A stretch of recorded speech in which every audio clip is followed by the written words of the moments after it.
Goeiemôre. Jy luister na oordenking 108 in die reeks Kopskuif. Ons tema vanoggend is geluk en gesondheid. Oor die afgelope paar dae en vir die volgende paar weke gaan ons gesels oor Pieter van Jaarsveld se boek Dink jouself gelukkig. Dis die tweede uitgawe waarvan die eerste se titel was Die hart van 'n wenner. Die afgelope paar oggende praat ons oor die mites oor geluk. Ons praat vanoggend oor mite 8. Ek kan net gelukkig wees as ek gesond is. Dis 'n moeilike tema om oor te praat.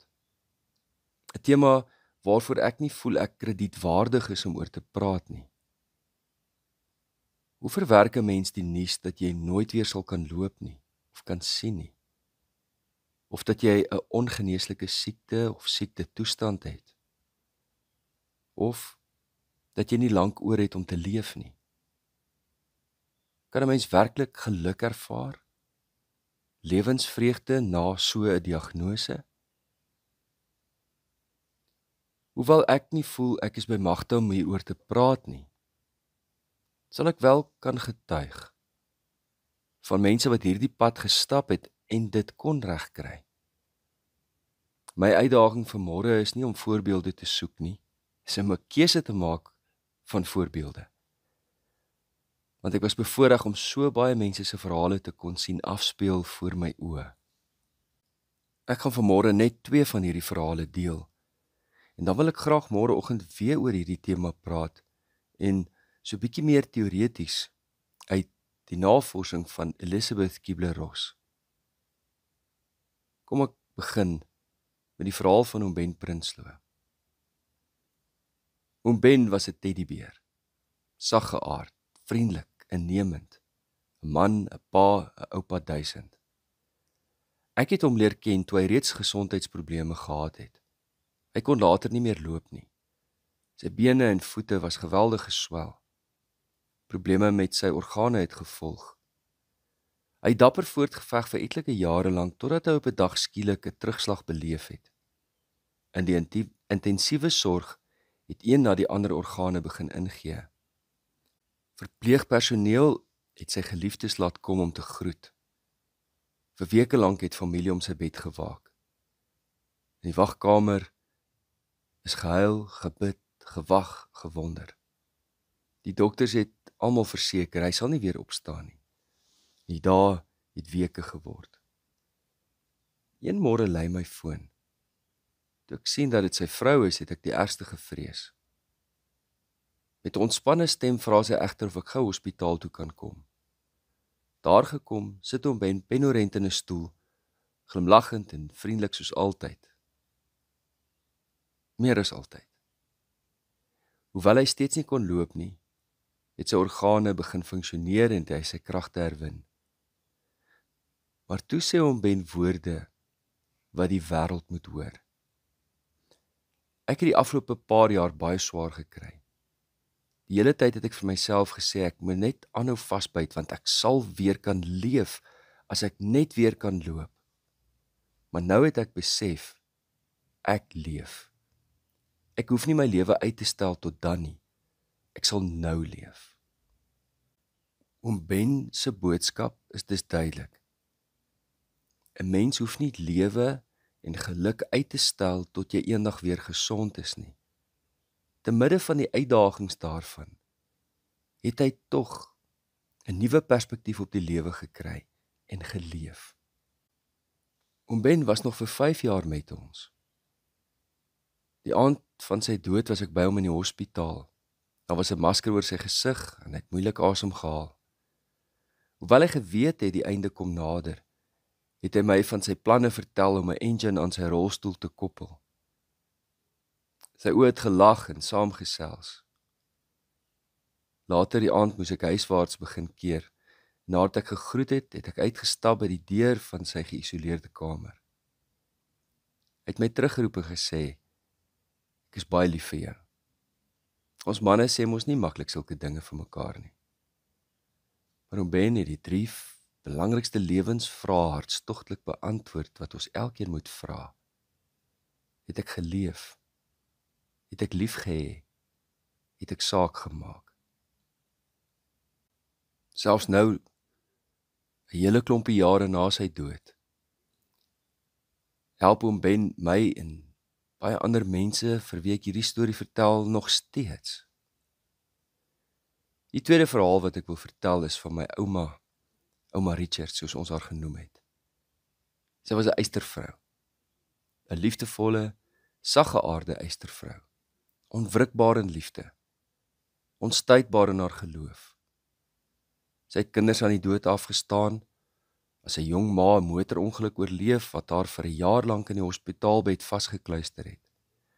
Hulle het daardie tyd gesê sy sal nooit weer kan loop nie, maar sy het met so hoog opgeboude skoen. En sy het al huppelend geseëvier. Ouma Anna was eintlik arm tot aan die einde van haar lewe. Sy het niks werklik besit nie. Sy sou enigiets weggee. Ek wonder of sy ooit iets werklik as haar eie gesien het. Dit kon hoe swaar gegaan het met haar. Jy sou altyd daar weggaan met 'n bottel ingelegde vrugte, currybone of wortels, konfyt of bladjang. Haar hande was altyd hard en skurf, hard gewerk. En ek verbeel my, een van haar vingers het altyd 'n pleister op gehad waar sy haar raak gesny of raak geknip het, soos sy kos gemaak, ingelê en klere gemaak het. Sy het geplant en geoes, geskil en gesny. Sy kon enige ding aan die groei kry. Haar algemene kennis was verbasend. Die enigste tydjie wanneer sy tot rus gekom het, was om te gaan sit om 'n blokkiesraaisel in te vul. Op 'n dag toe ouma al in haar 80's was, my foon gelei. Sy was pas by die dokter en die uitslae het uitgekom. Lewerkanker. Die dokter het met haar verskillende opsies oorweeg, maar sy het besluit om geen behandeling nou te ontvang nie. Dit sou net 'n inkorting plaas op die tyd wat sy oor het. Ons het oor en weer gesels oor hoe sy voel, of sy die regte besluit neem, wat volgende gaan gebeur, en op 'n manier probeer sin maak van alles. Wel, ek ten minste. Ouma het nie hulp nodig gehad nie. Haar geloof en haar hele lewensuitkyk het haar lewenslank voorberei op hierdie oomblik. As ouma gebid het, het sy al haar sorge en genietinge voor die Here neergelê. En so het sy nie vir haarself alleen nie, maar vir elke liewe een van haar kinders en kleinkinders en vir hierdie wêreld gebid. Ouma het elke dag baie lank gebid. Maar so het dan die oomblik in ouma se lewe gekom, wat sy die doodsvonnis gekry het. Wat doen jy nou met hierdie nuus? Hoe leef jy nou die maande, as jy gelukkig is, 'n jaar of 2, nadat jy sulke nuus gekry het? Maar is toe dat ouma sê, Tannie Betty moet my nou net vat om my nuwe opgeboude skoen te laat kry, en is ook tyd vir 'n nuwe bril. Glimlag het oor my gesig gespoel. Ouma kry 'n doodsvonnis, maar ouma soek 'n nuwe skoen en 'n nuwe bril. Watter dae sy ook al oor het, sal sy voluit leef.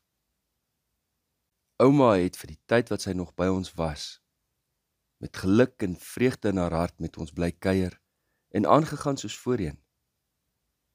Om die waarheid te sê, ek wonder of sy in die laaste maande van haar lewe nie meer ingelegde alles gemaak het, as selfs voorheen nie. Ek moet eerlik sê, ek weet nie of ek so dapper is soos oom Ben, of ouma Richards nie. Maar ek bid dat die Here my deur sy gees so sal bystaan wanneer sulke nuus op my pad kom, dat ek ook met sulke dapperheid, met so groot geloof, voluit sal leef in geluk en lewensvervulling, tot die dag wat die Here my kom haal. Kom ons bid saam. Hemelvader, daar is oomblikke in die lewe wat te groot is vir ons begrip. Oomblikke van nuus in die lewe wat sterker is as ons. Dat U by ons is en ons lewens in stand hou. Dis eintlik ons enigste troos in lewe en in dood. Dat ek nie aan myself nie, maar aan my getroue verlosser, Jesus Christus behoort. Dankie vir die boodskap van die wat U gestuur het, om ons te leer oor die lewe. Dit bid ons in Jesus naam. Amen. Liefde en 'n geseënde week verder.